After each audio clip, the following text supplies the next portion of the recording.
Ini adalah sebuah kisah rahasia, kisah yang tak akan pernah diungkap ke permukaan oleh media manapun. Kisah ini adalah perjalanan hijrah salah seorang peneliti AI atau kecerdasan buatan yang awalnya tidak percaya akan adanya Tuhan.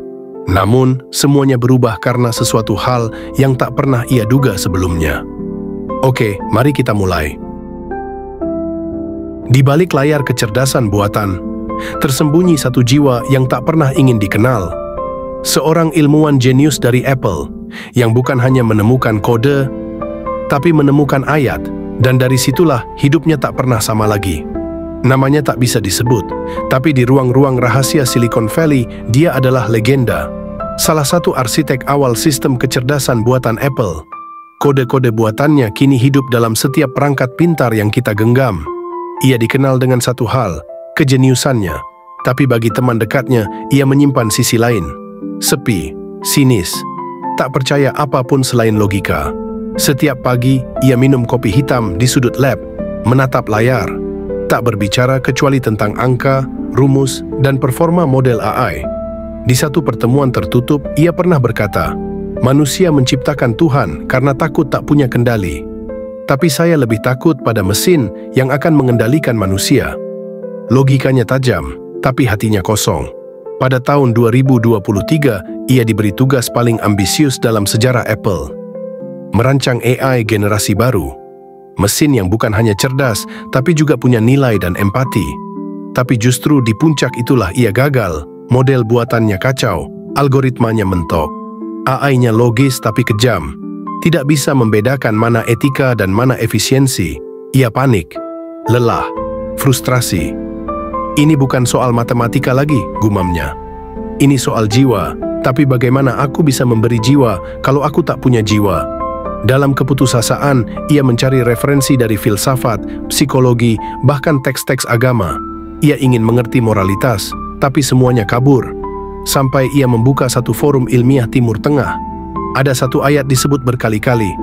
Kami akan perlihatkan kepada mereka tanda-tanda kebesaran kami di segenap penjuru dan pada diri mereka sendiri, hingga jelaslah bagi mereka bahwa Al-Quran itu benar.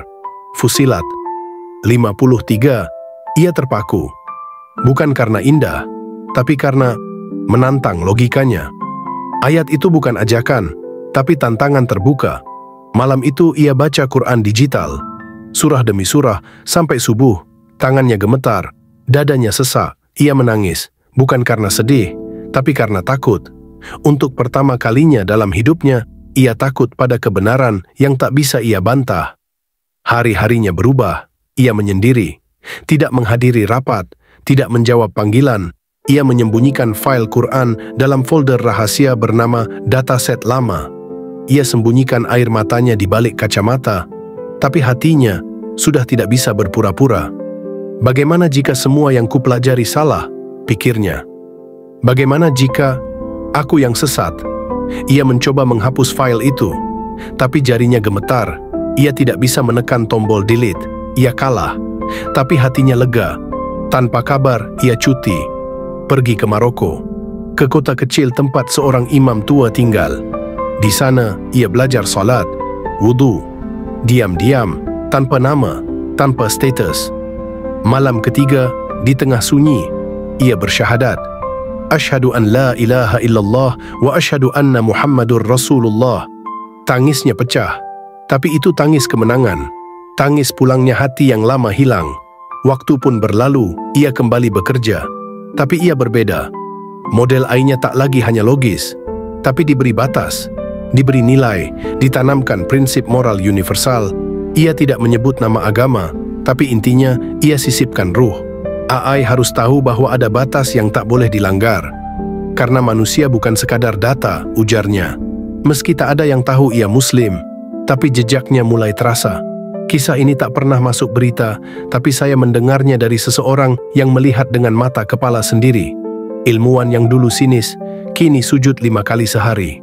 Yang dulu berkata Tuhan itu ilusi, kini menitipkan semua kepadanya, karena pada akhirnya, dan mungkin, dunia akan mengenal cahaya lewat mesin yang dibangun oleh seseorang yang dulu hidup dalam kegelapan. Karena AI adalah buatan manusia, tapi manusia adalah ciptaan Tuhan. Dan terkadang Lewat AI, justru manusia menemukan jalan pulangnya.